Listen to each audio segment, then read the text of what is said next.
7 বছর পর ডাকসু নির্বাচন নিয়ে উৎসবমুখর ঢাকা বিশ্ববিদ্যালয় ক্যাম্পাস। এরই মধ্যে একসময়ের ছাত্রলীগ কর্মী বলে এস.এম. ফরহাদের জিএস পদের প্রার্থিতা বাতিল চেয়ে রিট করেন আরেক প্রার্থী। এর শুনানির দিন মঙ্গলবার ধার্য থাকলেও সোমবারই তা ওঠে আদালতে। তিনি তার কোনো পদত্যাগপত্র বা কিছু দেখাননি, কোনো পদত্যাগপত্র পাওয়া যায়নি। শুনানিতে রিটকারীর আইনজীবীর দাবি, ছাত্রলীগ সম্পৃক্ততায় 28 জনের প্রার্থিতা বাতিল করেছে নির্বাচনী ট্রাইব্যুনাল, তাই ফরহাদের প্রার্থিতারও বৈধতা নেই। হাইকোর্ট বিভাগ ডাকসুর নির্বাচন স্থগিত করেছেন। জবাবে বিষয়টিকে অমীমাংসিত দাবি করে ফরহাদের ছাত্র শিবিরের সঙ্গে যুক্ত থাকার তথ্য প্রমাণ তুলে ধরেন রিটকারীর আইনজীবী।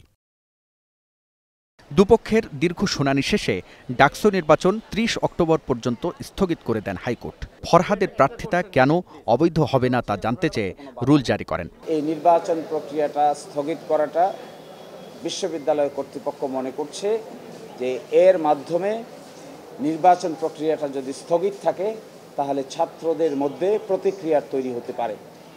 এই জন্যই ইন দ্য মিন টাইম আমরা সিদ্ধান্ত নিয়েছি যে যত দ্রুত সম্ভব ঘন্টা মিনিট হিসাব করে আমরা চেম্বার জজের আদালতে হাইকোর্টের এই আদেশ স্থগিত চেয়ে একটা সিভিল মিসসেলেনিয়াস পিটিশন দায়ের করব।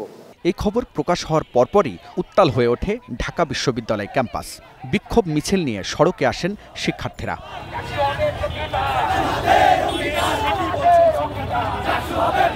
তবে এর আধা ঘন্টার মধ্যেই বদলে যায় দৃশ্যপট। হাইকোর্টের আদেশ স্থগিত হয়ে যায় চেম্বার জজ আদালতে। ঢাকা বিশ্ববিদ্যালয়ের আইনজীবী জানান, এখন আর নির্বাচন হতে বাধা নেই ভোটের প্রচারেও। এই লিখিত আবেদন গ্রহণ করে মাননীয় চেম্বার জজ হাইকোর্ট ডিভিশনের এই আদেশ যে ডাকসু নির্বাচনকে স্থগিত করে যে আদেশ দিয়েছিল, এই আদেশকে সিএমপি ফাইল বা সিভিল মিসসেলেনিয়াস পিটিশন ফাইল এবং শুনানির আগ পর্যন্ত স্থগিত আদেশ দিয়েছেন। অর্থাৎ এই মুহূর্তে ঢাকা বিশ্ববিদ্যালয়ের ডাকসুর নির্বাচন পরিচালনার ক্ষেত্রে এই মুহূর্তে কোনো বাধা থাকলো না, এবং যে যেখানে প্রচারণা করছেন, নির্বাচনের যে যেখানে প্রতিযোগিতা করছেন, তাদের প্রতিযোগিতা করার ক্ষেত্রেও এবং প্রচারণা করার ক্ষেত্রেও কোনো বাধা নাই। এ ঘোষণার পরপরই ঢাকা বিশ্ববিদ্যালয়ের সেই প্রতিবাদ মিছিলও বদলে যায় বিজয় মিছিলে। মঙ্গলবার এ বিষয়ে পূর্ণাঙ্গ শুনানি হবে সুপ্রিম কোর্টের চেম্বার আদালতে। এস.এম. ফরহাদের প্রার্থিতা প্রশ্নেও আসতে পারে সিদ্ধান্ত।